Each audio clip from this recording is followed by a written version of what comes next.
Good evening বন্ধুরা, আজকে আমি তোমাদেরকে শেয়ার করব দই চিংড়ি রেসিপি। প্রথমে আমি চিংড়ি মাছটাকে পরিষ্কার করে নিয়েছিলাম, তারপরে একটু গরম জলকে দিয়ে চিংড়ি মাছটা ধুয়ে নিয়েছিলাম, তাহলে চিংড়ি মাছের গন্ধটা একটু কেটে যায়। নিলাম, তারপরে চিংড়ি মাছটাকে লবণ হলুদ মাখিয়ে নিয়েছি।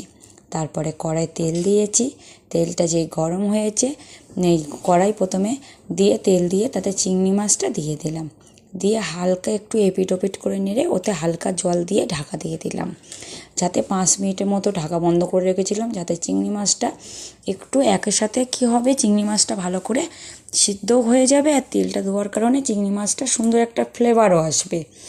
একবার এইভাবে বানাবেন বন্ধুরা, খুব ভালো লাগবে।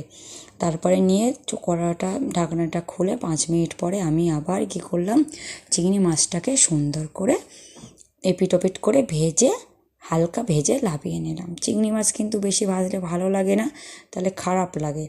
তারপর আমি কড়াই তেল দিলাম, দিয়ে সর্ষের তেল দিলাম, যেই তেলটা গরম হলো ওতে তেজপাতা দিয়ে দিলাম, গোটা এলাচ দিয়ে দিলাম, পেঁয়াজ কাঁচা লঙ্কা কুচানোটা দিয়ে দিলাম, দিয়ে পেঁয়াজ কাঁচা লঙ্কাটা দেওয়ার পরে হালকা বেশি পুড়লে কিন্তু পেঁয়াজ ভাজা বেশি পুড়লে কিন্তু মশলার মানে ফ্লেভারটাও নষ্ট হয়ে যাবে আর খেতেও ভালো লাগবে না। হালকা যখন বাদামি বাদামি ভাব হবে তো ওখানে আদা রসুনের পেস্টটা দেবো, তবে হালকা আদা রসুন দেবো, বেশি দিলে হবে না, তাহলে চিংড়ি মাছের যেটা নিজস্ব স্বাদ আছে সেটা নষ্ট হয়ে যাবে।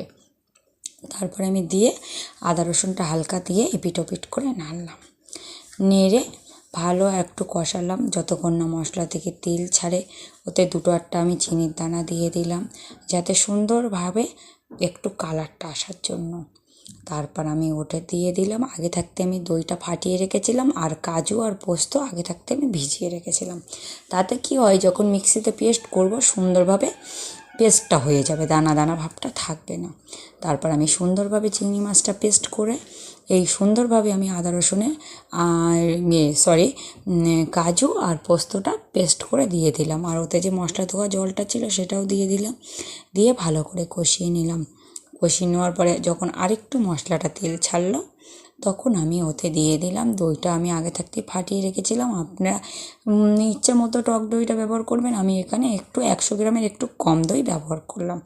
দইটা সুন্দর করে ফাটিয়ে রেখেছিলাম, এবার দইটা আমি ওর মধ্যে দিয়ে দিলাম, দিয়ে দইটা জানেন দেওয়ার পরে ঘন ঘন নাড়তে হবে, হাত নাড়া বন্ধ করলে হবে না, তাহলে কী হবে, দইটা ছানা কেটে যাবে, তাহলে খাবারটা ভালোও লাগবে না খেতে, আর আপনারা খেতেও পারবেন না। সুন্দরভাবে নাড়লাম একদম 4-5 মিনিট, যতক্ষণ না খাবারটা পুরো দইটা ওর মধ্যে মেল্ট হয় আমি নাড়তেই থাকলাম, ভালোভাবে নাড়াচাড়া করলাম। ভালো করে কষানোর পরে যে আরেকটু অল্প গরম জল আমি অ্যাড করলাম, এই জলটাই শেষ, এতে কিন্তু আর কোনো জল যাবে না। একটু নিয়ম মতো জল দিয়ে দিলাম, বেশি জল দিলে ভালো লাগবে না, যেমন গামাকোমাকো একটু মিডিয়াম হবে তেমন আন্দাজ মতো, আপনারা সবাই জানেন, একটু জলটা দিয়ে দিলাম। আর সবসময় রান্নাতে গরম জল ব্যবহার করবেন, তাতে খাবারের টেস্টটা অনেক ভালো হয়। দেখুন বন্ধুরা, কালারটা কত সুন্দর এসছে।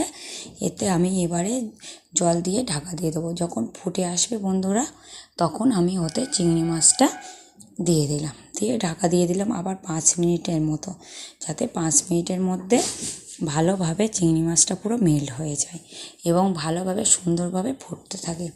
5 মিনিট পরে আমি ঢাকা খুলে আমি নাড়িয়ে নিলাম, দেখলাম জলের ঘনত্বটাও কমে এসেছে আর খুব সুন্দরভাবে কালারও চলে এসেছে। আমি তখন চিংড়ি মাছটা ওতে দিয়ে দিলাম, দিয়ে একটু ফোটালাম, দিয়ে চিংড়ি মাছটা দিয়ে আমি আবার ঢাকা দিয়ে দিলাম। এবার 5 মিনিট পরে ঢাকনাটা খুলে নিলাম, নিয়ে ওতে আমি একটু জিরের গুঁড়ো অ্যাড করলাম, একটু ধনের গুঁড়ো, একটু কালো জিরে, একটু মরিচের পাউডার আর একটু কাশ্মীরি লঙ্কার গুঁড়ো কালারের জন্য অ্যাড করে আবার ভালো করে পুরোটা মিশিয়ে নিলাম। যখন পুরোটা মিশিয়ে গেল এবং খাবারের একটা সুন্দর রং চলে আসলো তখন আমি একটু ঢাকা দিয়ে রাখলাম, আবার 1 মিনিট মতো ঢাকা দেওয়ার পরে যখন সুন্দরভাবে খাবারটা পুরোটার সঙ্গে পুরো সব কিছু মেল্ট হয়ে গেল তখন আমি ওতে নাড়তে থাকলাম, আর একটু যাতে ঝোলটা একটু গ্রেভি মতো হয়, একটু যাতে ঘন হয়, তার জন্য একটু নাড়তে হবে যাতে পারফেক্ট আসে। বেশি ঝোল থাকলেও ভালো লাগবে না, একেবারে শুকনো হলেও ভালো লাগবে না, যেহেতু চিংড়ি মাছ আছে একটু টেনেও নেবে জলটা। এবার একটু ফুটে আসলো, দেখুন বন্ধুরা খুব সুন্দর কিন্তু কালার এসছে। আমি এডিট করার সময় কিন্তু এডিট করতে করতে কিন্তু আমার গালে আবার জিভে জল চলে আসলো। পুরোটা এডিট করে দিলাম। এবারে আমি ওটা ফুটছে, এবার আমি নামানোর সময় ওতে গরম মশলা দিয়ে সার্ভ করলাম। বন্ধুরা আপনারা তো দই চিংড়ি অনেকভাবেই খেয়েছেন, একবার খেয়ে দেখবেন বন্ধুরা। ভালো লাগলে লাইক কমেন্ট অ্যান্ড শেয়ার করে দেবেন বন্ধুরা। একবার বানাবেন, একবার বানিয়ে দেখবেন বানিয়ে। অনেকে তো অনেকভাবে বানায়, আমি এভাবেই বানাই। আমি অনেক রকমভাবেও বানাই, এইভাবে বানিয়ে দেখলাম। কালারটা দেখুন কত সুন্দর এসছে, আর দেখুন তো দেখে মনে হবে না যে এটা দই চিংড়ি না অন্য কিছু। দেখুন একবার বানিয়ে কেমন লাগে বন্ধুরা, দেখুন কত সুন্দর এসেছে।